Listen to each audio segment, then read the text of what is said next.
Hello everybody, welcome back to the another session of Income Tax Act 1961. Today we will discuss very important topic relating to employees. ఎవరైతే ఉద్యోగస్తులు ఉన్నారో వాళ్ళకి ఈరోజు నేను చెప్పేది చాలా యూస్ఫుల్ అవుతుంది. జనరల్గా మీరు ఇన్కమ్ ట్యాక్స్ కట్టేటప్పుడు ఇన్కమ్ ట్యాక్స్ వెబ్సైట్కి వెళ్ళాలి. ఇన్కమ్ ట్యాక్స్ వెబ్సైట్కి వెళ్ళినప్పుడు మీకు రెండు ఆప్షన్లు చూపిస్తుంది. మీరు ట్యాక్స్ ప్లానింగ్ ఏమైనా చేసుకున్నారా లేదా నార్మల్గా కట్టేస్తారు ఇన్కమ్ ట్యాక్స్. ట్యాక్స్ ప్లానింగ్ చేసుకుంటే ఆప్షనల్ అనే ఒక ఆప్షన్ ఉంటుంది, అది సెలెక్ట్ చేసుకున్నా అని అడుగుతుంది. లేదు ఆ ట్యాక్స్ ప్లానింగ్ ఆ ట్యాక్స్ ప్లాన్ని అపాయింట్ చేసుకోవడం, వాటికి డబ్బులు ఇవ్వడం, ఇంకో వాళ్ళంతా ఎందుకు మాకని నార్మల్గానే పే చేస్తాం, కాకపోతే తక్కువ రేట్లో మా దగ్గర ఇన్కమ్ ట్యాక్స్ తీసుకోండి అంటే డైరెక్ట్గా ఆటోమేటిక్గా ఇన్కమ్ ట్యాక్స్ వెబ్సైటు మిమ్మల్ని ఆటోమేటిక్ డిఫాల్ట్ రీజన్ రేట్లలో ఆ ఇన్కమ్ ట్యాక్స్ క్యాలిక్యులేట్ చేసి ఇంత ట్యాక్స్ కట్టాలని చెప్తుంది. మరి ఎంప్లాయీ ఏది సెలెక్ట్ చేసుకోవాలి? ఆప్షనల్ రీజన్ సెలెక్ట్ చేసుకోవాలా, డిఫాల్ట్ రీజన్ సెలెక్ట్ చేసుకోవాలా? If employee optional reason select చేసుకున్నాడు అనుకోండి, ట్యాక్స్ ప్లానింగ్ చేస్తే అతను ట్యాక్స్ లయబిలిటీ జీరో చేయొచ్చు. మంచి ట్యాక్స్ ఎక్స్పర్ట్ని పట్టుకున్నాం అనుకోండి, అతని ఆదాయం 50 లక్షల లోపు ఉంటే ఎవరు మంచి ట్యాక్స్ కన్సల్టెంట్ని పట్టుకున్నాడు, ట్యాక్స్ ప్లానింగ్ చేశాడు, అతని ఇన్కమ్ని జీరో చేసేసాడు, అంటే ట్యాక్స్ లయబిలిటీ రాకుండా చూసేసాడు. దాన్ని ట్యాక్స్ ప్లానింగ్ అంటాం. అదే నార్మల్గా డిఫాల్ట్ రీజన్ ఎంచుకున్నాం అనుకోండి, అట్లా ట్యాక్స్ ప్లానింగ్ చేయడానికే వీల్లేదు. మరి డిఫరెన్స్ ఏంది? ఆప్షనల్ రీజన్కి డిఫాల్ట్ రీజన్కి డిఫరెన్స్ ఏంది? ఈ ఆప్షనల్ రీజన్లో ట్యాక్స్ రేట్లు బాగా ఎక్కువగా ఉంటాయి. స్లాబ్ రేట్లు, ట్యాక్స్ రేట్లు బాగా ఎక్కువగా ఉంటాయి. అదే డిఫాల్ట్ రీజన్ అనుకోండి, ట్యాక్స్ రేట్లు చాలా తక్కువగా ఉంటాయి. చాలామంది ఈ డిఫాల్ట్ రీజన్నే ఎంచుకుంటూ ఉంటారు. సరే, వాటి గురించి మనం డిస్కస్ చేసే ముందు మనం ప్రీవియస్గా 9 పేజీల వరకు డిస్కస్ చేసాం. 9 పేజెస్ వరకు డిస్కస్ చేసాం. ఈరోజు ఇంకొక 10 పేజీలు కుదిరితే నేను ఆ డిఫాల్ట్ రీజన్, నార్మల్ ప్రొవిజన్స్ అది కూడా డిస్కస్ చేద్దాం. అదే ఆ డిస్కషన్తోనే ఈ వీడియో ఎండ్ అవుతుంది కంపల్సరీగా. సరే చూడండి, ఈరోజు మెయిన్ టాపిక్ ఇవన్నీ ఒకసారి ఇన్కమ్ ట్యాక్స్ అన్న వాళ్ళకి చాలా ఈజీగా అర్థమవుతాయి. ఎన్ని సిలబస్ అయిపోయిన తర్వాత ఒకసారి వీటి దగ్గరకు వస్తే బాగా అర్థమవుతాయి. కొత్తగా వీరే వాళ్ళకి అంతగా ఎఫెక్టివ్గా అర్థం కాకపోవచ్చు ఇవి, బట్ ట్రై టు అండర్స్టాండ్, అర్థం చేసుకోవడానికి ట్రై చేయండి, ఓకేనా?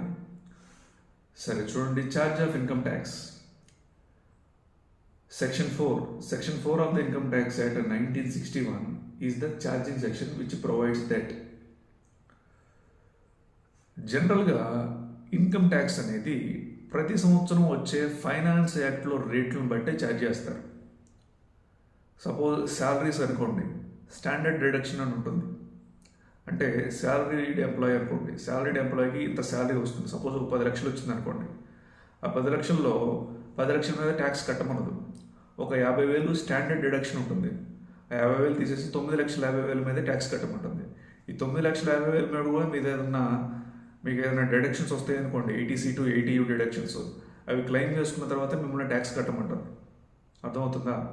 మరి ప్రతి ఫైనాన్స్ యాక్ట్లో ఈ స్టాండర్డ్ డిడక్షన్ అనే దాన్ని అమెండ్ చేస్తూ ఉంటారు. అర్థమవుతుందా? అదే చెప్తున్నారు ఇక్కడ, tax shall be charged at the rates prescribed for the every year by the annual finance act or the income tax act 1961 or both. The charge is on every person specified under section 231.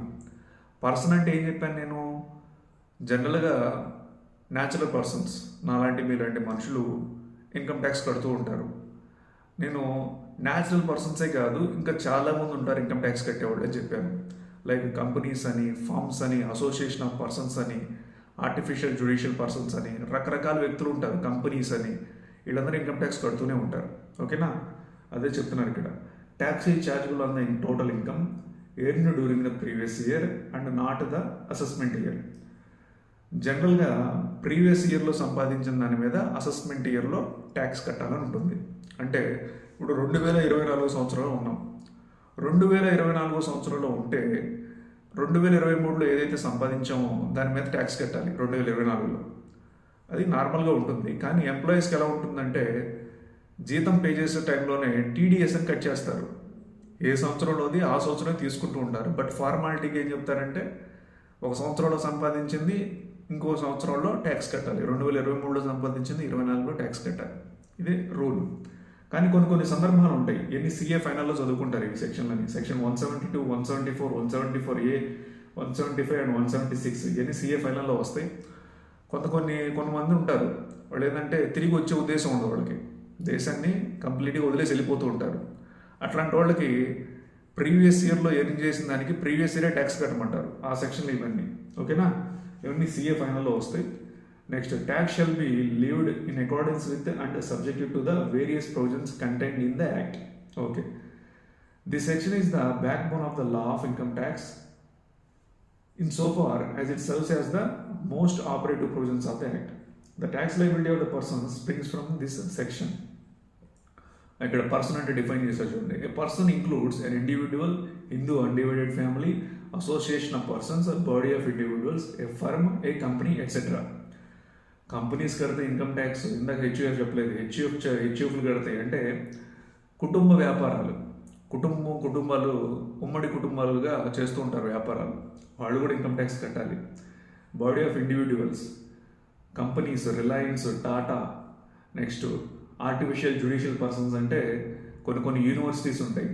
జనరల్గా universities అనేవి charity రూపంలో చేస్తుంటే exempted from the income tax. CA ఫైనల్లో వస్తుంది 12A 12AB అని trust క్రింద run చేస్తూ ఉంటుంటే అవన్నీ ఎగ్జంప్టెడ్. మరి కొన్ని వ్యాపార పరంగా చేస్తూ ఉంటాయి చదువులు కూడా, మరి వాటికి ఇన్కమ్ ట్యాక్స్ కంపల్సరీగా కట్టాల్సిందే. సరే, total income and tax payable. Income tax is levied on the assessed total income. Such total income has to be computed as per the provisions contained in the Income Tax Act 1961. Let us go step by step to understand the procedure for the computation of the total income of an individual for the purpose of the levy of income tax. ఇండివిజువల్కి ఎలా ఉంటుంది tax అనేది నేను చెప్పాను మీకు. ఇది అన్ని వీడియోలన్నీ continuation. Lecture 1, lecture 2, ఇది లెక్చర్ 3 కాబట్టి లెక్చర్ 1, లెక్చర్ 2 కొద్దిగా చూసి ఈ వీడియో చూడండి. ప్రీవియస్ వీడియోస్కి కంటిన్యూషనే. ఇంకా నెక్స్ట్ వచ్చే ఒక 4-5 వీడియోస్ కూడా కంటిన్యూషన్ వీడియోసే ఉంటాయి. Determination of residential status. నేను ఒక వ్యక్తి మన దేశంలో ఇన్కమ్ ట్యాక్స్ కట్టాలంటే అతని రెసిడెన్షియల్ స్టేటస్ని బట్టి ఇన్కమ్ ట్యాక్స్ కట్టమంటారని చెప్పాను నేను. మరి అతను రెసిడెంటా కాదా అని ఎలా డిటర్మైన్ చేస్తారు? అది ఇక్కడే ఉన్నది, అంతా ఇక్కడే ఉంది చూడండి. The residential status of a person has to be determined to ascertain which income is to be included in the computing the total income. The residential status as per the Income Tax Act can be classified as under residential status under the Income Tax Act 1961. చూడండి, ఇక్కడ resident అంటే మన దేశం వాడు. వీటి గురించి ఇంకా డీటెయిల్గా నెక్స్ట్ చాప్టర్లో వస్తాయి, మనం ఒకటి డిస్కస్ చేద్దాం. Resident, non resident, deemed resident. ఈ డీమడ్ రెసిడెంట్ కాన్సెప్ట్ కూడా నెక్స్ట్ వీడియోలో, నెక్స్ట్ చాప్టర్లో, సెకండ్ చాప్టర్లో వస్తుంది. అక్కడ మనం డీటెయిల్గా డిస్కషన్ పెడదాం. ఇక్కడ బ్రీఫ్గా చూడండి, రెసిడెంట్ అంటే ఏంటి. ఫస్ట్ ఇక్కడ రెసిడెంట్ ఉన్నాడు చూడండి. రెసిడెంట్ అంటే ఏంటి? వాడు మన దేశం వాడు. నాన్ రెసిడెంట్ అంటే ఏంటి? వాడు మన దేశం వాడు కాదు. ఇక్కడ మళ్ళీ దానికి సబ్ మళ్ళీ ఇంకా డివైడ్ చేశారు. Resident and ordinary resident, resident but not ordinary resident. అంటే రెసిడెంట్ వాడు ప్రీవియస్ ఇయర్లో రెసిడెంట్ అంటే ప్రీవియస్ ఇయర్లో మన దేశంలోనే ఉన్నాడు వాడు. కంపేర్ టు లాస్ట్ 10 ఇయర్స్ చూసుకుంటే కూడా వాడు మన దేశంలో ఉన్నాడు. దాన్ని రెసిడెంట్ అండ్ ఆర్డినరీ రెసిడెంట్ అంటారు. Resident but not ordinary resident, వాడు ప్రీవియస్ ఇయర్లో మన దేశంలో ఉన్నాడు, కానీ కంపేర్ టు లాస్ట్ 10 ఇయర్స్ చూసుకుంటే వాడు మన దేశంలో లేడు, వస్తా పోతా ఉన్నాడు. వీటి గురించి కూడా నెక్స్ట్ వస్తుంది, అది అక్కడ డిస్కషన్ పెడదాం. Okay, next classification of income under the different heads. ఇది కూడా చెప్పాను నేను, classification of income under the different heads. ఒక వ్యక్తి, ఇప్పుడు మనం ఇండివిజువల్కి ట్యాక్స్ ఎలా కంప్యూట్ చేయాలో మనం డిస్కషన్ పెట్టాం ఇక్కడ. సపోజ్ ఒక వ్యక్తి ఏదన్నా ఒక ఆర్గనైజేషన్లో పనిచేస్తుంటే అతనికి శాలరీ రూపంలో ఆదాయం రావచ్చు. లేదు, ఒక వ్యక్తికి ఇళ్ళు కట్టి అద్దెలకు ఇవ్వటం, అదే వాడి బిజినెస్. ఇది ఇళ్ళు కట్టడం, అద్దెలకు ఇవ్వటం, అద్దెలు కలెక్ట్ చేసుకోవటం.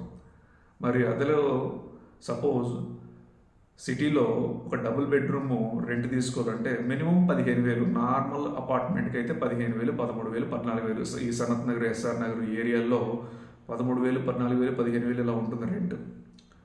మరి ఆ, ఒక అపార్ట్మెంట్లో 10 పోర్షన్లు అలా ఉంటాయి కదా, 10 హౌసెస్ అలా ఉంటాయి కదా, ఒక 10 హౌసెస్ అలా ఉంటాయి. మరి అలా చూసుకుంటే ఇప్పుడు నేనుండే హౌస్కే ఇతనికి దాదాపు 4 అపార్ట్మెంట్లు ఉన్నాయి. 4 అపార్ట్మెంట్లు దాదాపు ఒక 40 మంది ఉంటారు, రెంట్కి 40 మంది ఉంటారు. మరి బాగా భారీగా ఆదాయాలు వస్తాయి. మరి ఇతను ఇన్కమ్ ట్యాక్స్ కట్టాలంటే కట్టాలి, ఇన్కమ్ ట్యాక్స్ కంపల్సరీ కట్టేయాల్సిందే. Okay, classification of income under the different heads: salary income, house property income, ఇంకోటి పీజీబీపీ, ఏదైనా వ్యాపారం చేయటం, ఏదైనా ఒక బిజినెస్ పెట్టుకోవడం, బిజినెస్లో నుంచి కూడా లాభాలు వస్తే లాభాల మీద కూడా ఇన్కమ్ ట్యాక్స్ కట్టాలి. ఏదన్నా ఇళ్ళు అమ్మటం కానీ, స్థలాలు అమ్మటం కానీ, వాటి మీద వచ్చే వాటిని క్యాపిటల్ గెయిన్స్ అంటాం, వాటి మీద కూడా ఇన్కమ్ ట్యాక్స్ కంపల్సరీగా కట్టాల్సిందే. Next income from other sources, గిఫ్ట్ల ద్వారా వస్తుంటాయి, డివిడెండ్ ఇన్కమ్ వస్తుంటాయి, బ్యాంకుల నుంచి ఫిక్స్డ్ డిపాజిట్ మీద వడ్డీలు వస్తుంటాయి, వీటి మీద కూడా ఇంట్రెస్ట్ కట్టాల్సిందే. వీటికి డిడక్షన్ వస్తాయి, 80 టీటీఏ, టీటీబీ అని వస్తుంటాయి డిడక్షన్లు. హౌస్ ప్రాపర్టీ అనుకోండి, 80EE, 24B కింద మీకు ఏదైనా హౌస్ లోన్ తీసుకుని ఇల్లు కట్టుకున్నారనుకోండి, వాటి కూడా డిడక్షన్లు వస్తూ ఉంటాయి. ట్యాక్స్ ప్లానింగ్ చేసుకుంటే మీ ట్యాక్స్ 0 కూడా చేసేయచ్చు. అవి చూద్దాం, ఓకేనా? ఓకే, హెడ్స్ ఆఫ్ ఇన్కమ్ ఇక్కడ చూడండి. హెడ్స్ ఆఫ్ ఇన్కమ్ శాలరీస్ నుంచి వస్తుంది, income from house property, profits and gains of business or profession, capital gains, income from other sources. There is a charging section under each head. ప్రతి సెక్షన్కి, శాలరీస్కి, income from house ప్రాపర్టీకి, profits and gains of business or ప్రొఫెషన్కి, capital గెయిన్స్కి, income from other సోర్సెస్కి, అన్నిటికీ charging section ఉంటుంది. Okay, income chargeable under the head. These heads of income exhaust all possible types of income that can accrue to or be received by a taxpayer. Accordingly, income earned is classified as follows: salary, pension, etc. earned is taxable under the salaries కింద, salaries head కింద. salaries అని head రాస్తాం. salaries కింద salary వచ్చిన, pension is also taxable. ఏమంటే వింటున్నారా మీరు? Pension కూడా గవర్నమెంట్ ఎంప్లాయీస్ రిటైర్ అయి ఉంటారు, సపోజ్ వాళ్ళకి ఒక 50,000 కన్నా ఎక్కువగా పెన్షన్ వస్తుంది అనుకోండి, వాళ్ళు ఇన్కమ్ ట్యాక్స్ కట్టాలి. అలా మళ్ళీ ఇక్కడ కమ్యూటెడ్ పెన్షన్ అని ఉంటుంది. కమ్యూటెడ్ పెన్షన్ ఇస్ గవర్నమెంట్ ఎంప్లాయీస్కి అయితే ఎగ్జామ్టెడ్, ప్రైవేట్ ఎంప్లాయీస్కి అయితే ట్యాక్సిబుల్. అది మళ్ళీ డిఫరెంట్ క్లాసిఫికేషన్, ఓకేనా? సరే, rental income is taxable under the head income from house property. Income derived from carrying on any business or profession is taxable under the head profits and gains of a business or profession. Okay, profits on sale of a capital asset like land, building, shares amina is taxable under the head of capital gains. Next, the fifth head of the income is the residuary head. Income which is chargeable to tax under the Income Tax Act 1961 but not taxable under the first 4 heads will be taxed under the head income from other sources. The taxpayer has to classify the income earned under the relevant head of income. అన్నిటినీ కలిపి కొట్టేయకూడదు. Salary కింద వచ్చింది సపరేట్గా చూపించాలి, house property కింద వచ్చింది సపరేట్గా చూపించాలి. Next PGBP, profits and gains of business for profession కింద వచ్చింది సపరేట్గా చూపించుకోవాలి. అలాగే క్యాపిటల్ గెయిన్స్, ఏదైనా ల్యాండ్ అమ్మినా, బిల్డింగ్ అమ్మినా, షేర్లు అమ్మినా సపరేట్గా చూపించుకోవాలి. తర్వాత ఇన్కమ్ ఫ్రమ్ అదర్ సోర్సెస్ ఇవన్నీ సపరేట్గా చూపించుకోవాలంటున్నారు. తర్వాత computation of total income under each head. Income is to be computed in accordance with the provisions governing A particular head of income.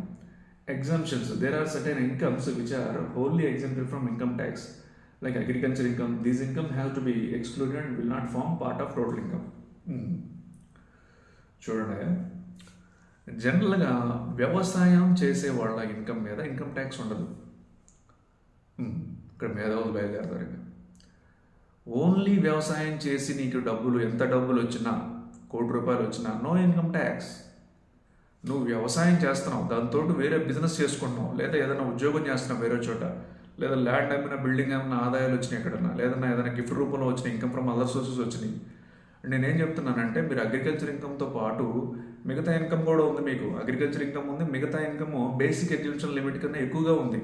అంటే ఆప్షనల్ ప్రొవిజన్స్ కింద చెప్తున్నాను, 2,50,000 కన్నా ఎక్కువగా ఉంది మీ ఆదాయం ఇది అగ్రికల్చర్ ఇన్కమ్ కాకుండా.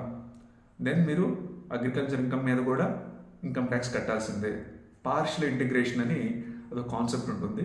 ఈ పార్షియల్ ఇంటిగ్రేషన్లో అగ్రికల్చర్ ఇన్కమ్ మీద తక్కువ రేట్లో ట్యాక్స్ పడేలా చూస్తూ ఉంటారు. దాని గురించి మనం డిస్కషన్ పెడతాం ఇదే చాప్టర్లో, ముందు వస్తూ ఉంటాయి. సరే, some incomes are partially exempt from income tax. ఇవి చెప్పారు కదా, డిడక్షన్స్ వస్తూ ఉంటాయని.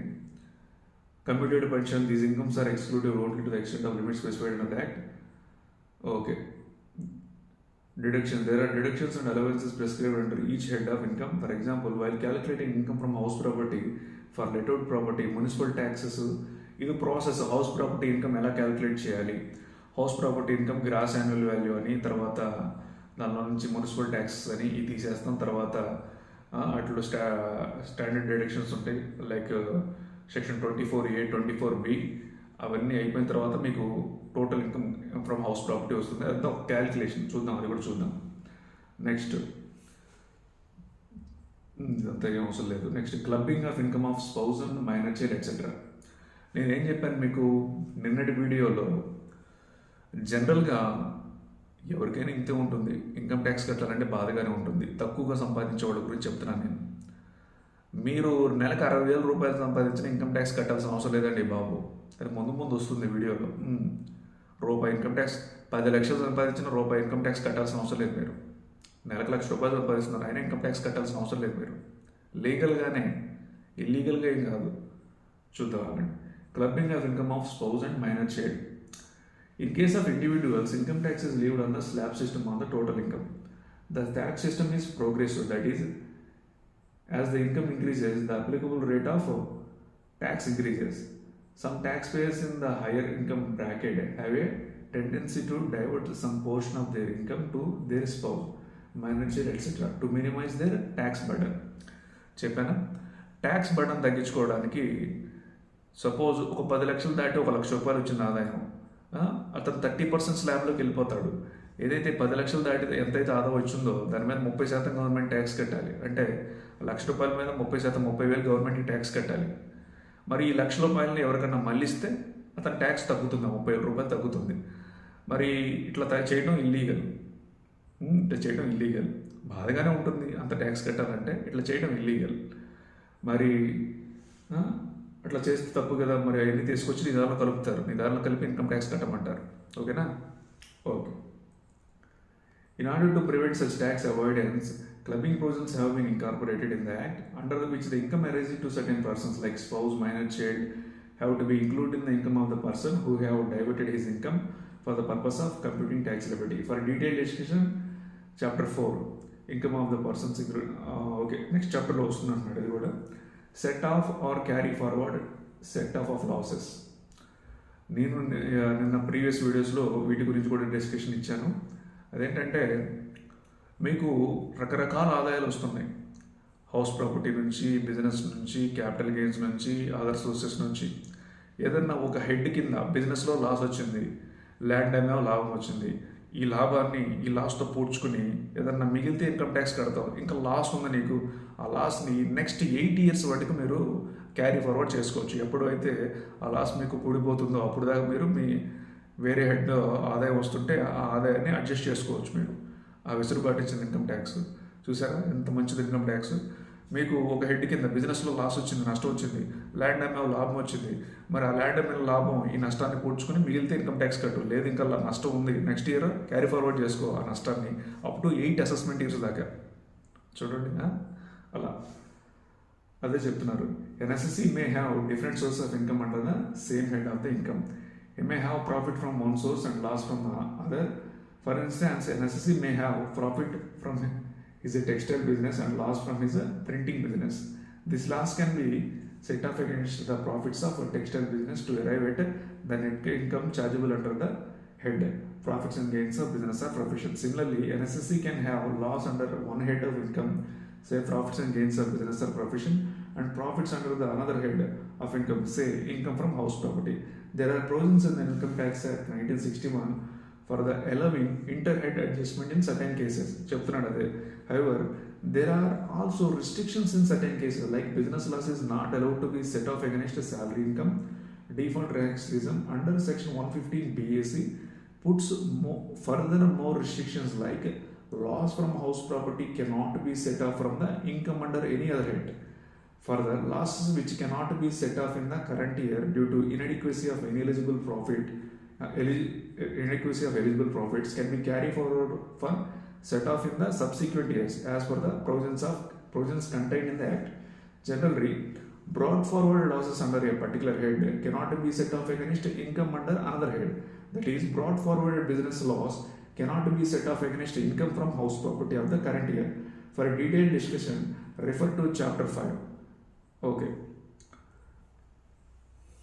Computation of gross total income. Step 6 దగ్గరకు వచ్చాము.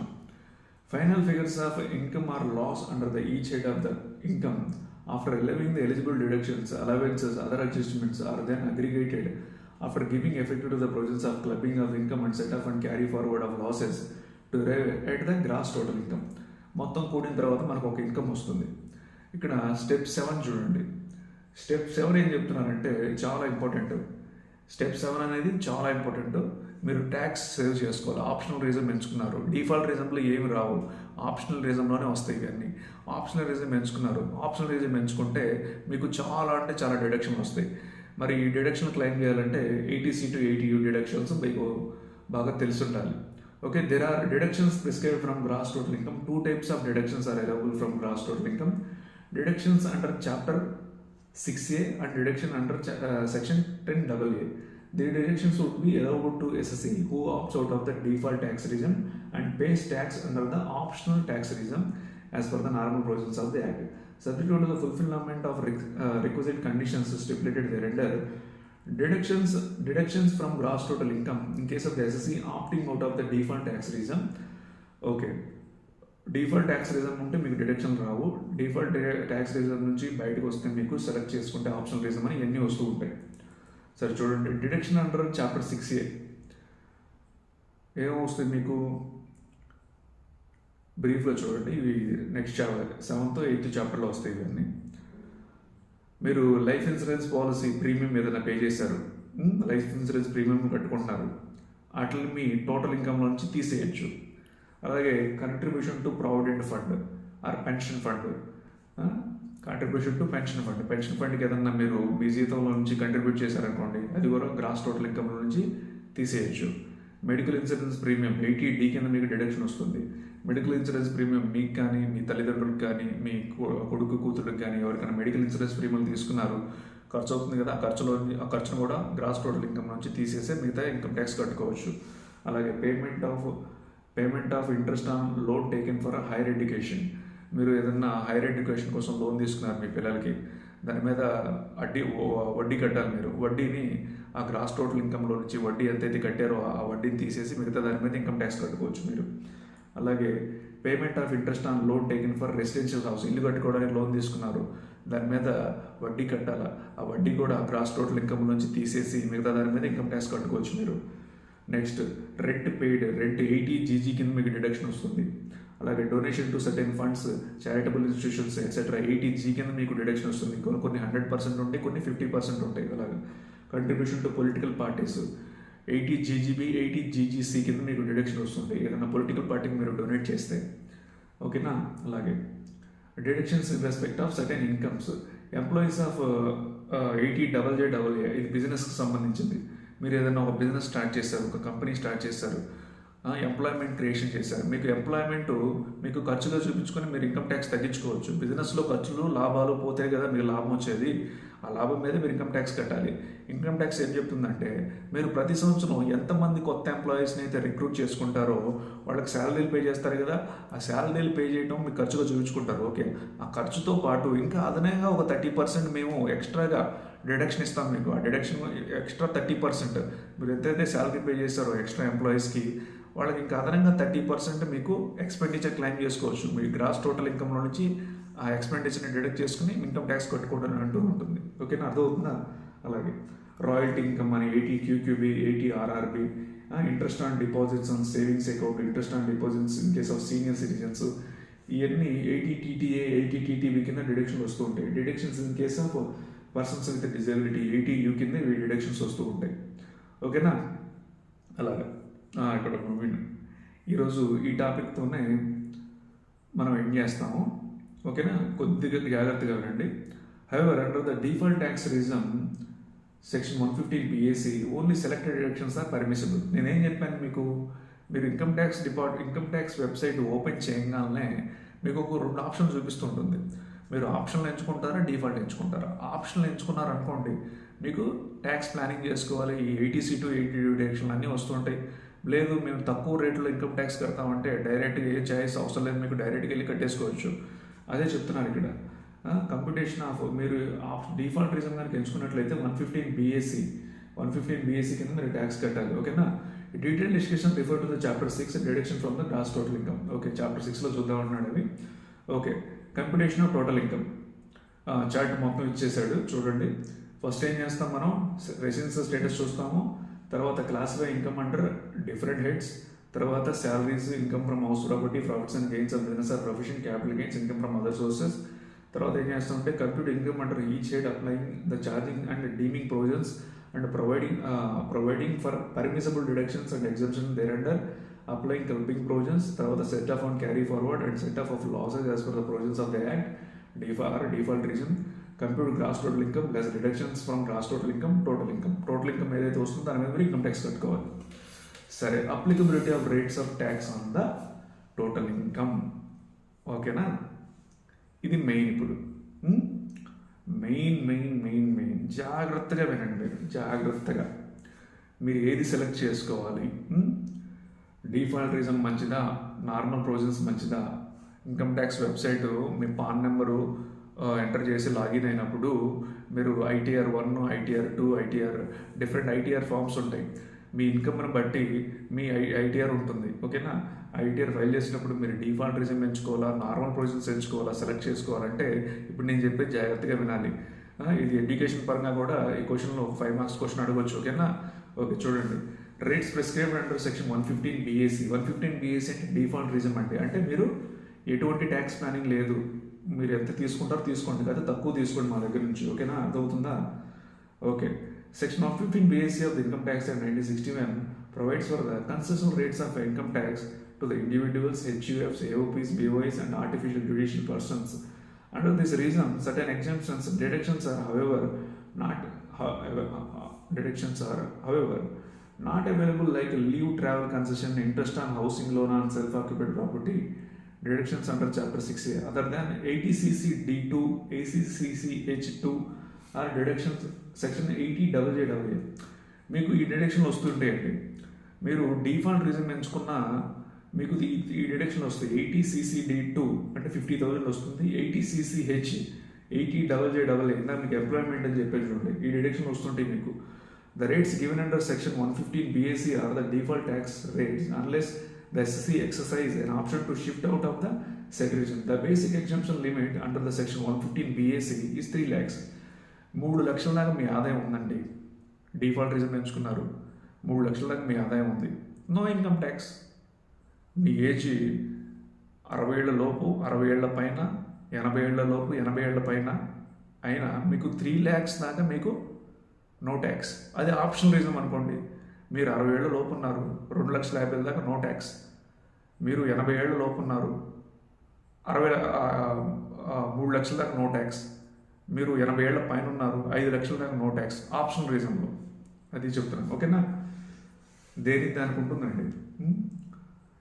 Okay, this means that no tax is payable by SSC with section 115 BAC. The total income up to 3 lakhs. The tax rates under 115 BAC is as follows. చూడండి, table చూడండి, జాగ్రత్తగా చూడండి. ఓకేనా, up to 3 lakhs అండి. మీరు ఇక్కడ confuse అవుతూ ఉంటారు చాలామంది. 3 లక్షలు, 2,50,000 మీ ఆదాయం, no income tax. 2,90,000 no income tax. ఈ డిఫాల్ట్ రీజన్లో మీ ఆదాయం 7 లక్షల రూపాయలు, 7 లక్షల రూపాయలు, 7,20,000, 7,30,000 వచ్చినా మీకు నో ట్యాక్స్. అదే ప్రాసెస్ ఉంటుంది ఇందులో. మీ ఆదాయం 7 లక్షల దాకా ఉందనుకోండి, 7 లక్షలు అంటే ఎంత, దాదాపు 60,000, 70,000, 60,000 ఉంటుంది, 65,000 అలా ఉంటుంది ప్రతి నెలకి. అంతన్నా మీరు ఇన్కమ్ ట్యాక్స్ కట్టాల్సిన అవసరం లేదు ఈ డిఫాల్ట్ రీజన్లో. అదే నార్మల్ ప్రొవిజన్స్ అనుకోండి, 5 లక్షలు దాటితే, 2,50,000 దాటితే ఇన్కమ్ ట్యాక్స్ కట్టాలి. బట్ అప్ టు 5 lakhs మీకు రీబేట్ వస్తుంది. ఇక్కడ కూడా అదే, రీబేట్ అనే కాన్సెప్ట్ ఏందో ఇక్కడ డిస్కస్ చేద్దాం. అది కూడా మీరు అప్ టు 3 lakhs మీరు ఇన్కమ్ ట్యాక్స్ కట్టాల్సిన అవసరం లేదు. చూసారా, అప్ టు 3 lakhs నిల్లు, మీకు ఇన్కమ్ ట్యాక్స్ అవసరం లేదు. ఫ్రమ్ 3 lakhs to 6 lakhs అంటే ఈ 3 lakhs సపోజ్ మీ ఆదాయం ఒక 15 లక్షలు అనుకుందాం. ఇక్కడ ఎగ్జాంపుల్ ఒక 15 లక్షలు మీ ఆదాయం. ఈ 3 lakhsకి 6 lakhsకి మధ్యలో ఎంత ఉంటుంది? 3 lakhs ఉంటుంది. ఈ 3 lakhs మీద 5% అంటే 15,000 కట్టాలి ట్యాక్స్. ఇక్కడ రాసుకోండి 15,000. దీని మీద ఎడిట్ చేయడం కుదరదు, అందుకనే నేను రాయట్లేదు. ఇక్కడ 15,000, ఈ 5% 15,000. తర్వాత మీ 6 lakhs నుంచి 9 lakhs మధ్యలో ఉన్న ఆదాయం మీద 10%, అంటే 3 లక్షల మీద 10% అంటే 30,000. ఇక్కడ 15,000, ఇక్కడ 15,000, 5% ఎదురు, ఇక్కడ 10% ఎదురు 30,000, మొత్తం కలిపితే 45,000. అలాగే ఈ 9 లక్షలు 12 లక్షలు మధ్యలో ఉన్న ఆదాయం అంటే ఈ 3 లక్షల మీద 15% అంటే 45,000. 15% అంటే 45,000. 45,000 45,000 90,000 వచ్చింది ఇక్కడ వాటికి. ఈ 15% వాటికి 90,000 వచ్చింది. ఓకే, 90,000 వచ్చింది. తర్వాత ఫ్రమ్ 12 lakhs to 15 lakhs 12 లక్షల నుంచి 15 లక్షల మధ్య ఉన్న దాని మీద 20% అంటే దాదాపు ఎంత వస్తుంది చూడండి, 60,000 వస్తున్నట్టుంది. 60,000 వస్తున్నట్టుంది. మరి 60,000 మొత్తం 90,000 60,000 1,40,000 ట్యాక్స్ కట్టాలి మీరు. మీ ఆదాయం 15 లక్షలు అనుకోండి, 1,40,000 ట్యాక్స్ కట్టాలి. అర్థమవుతుందా? అది దీనికి ఆప్షనల్ రీజన్కి చాలా డిఫరెన్స్ ఉంటాయండి. మీరు ట్యాక్స్ ప్లానింగ్ చేశారనుకోండి, ఇక్కడ 1,40,000 వచ్చింది కదా, ఈ 1,40,000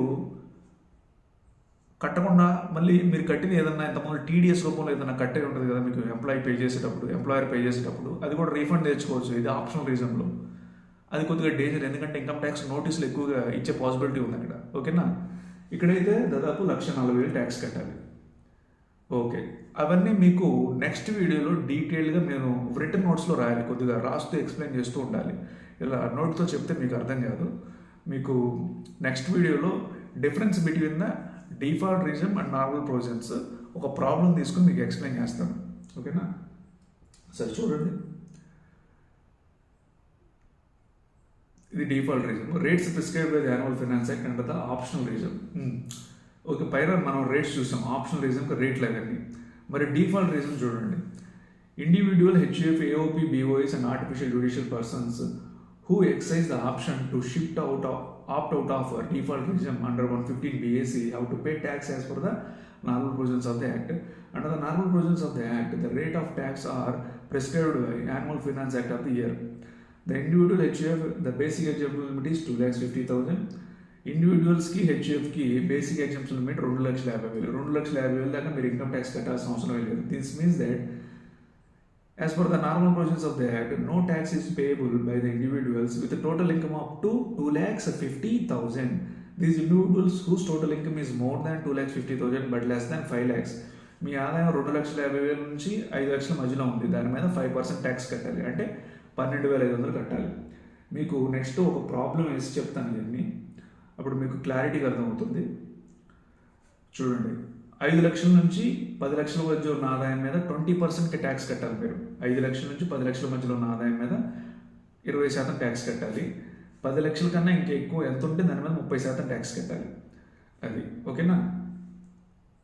సరే,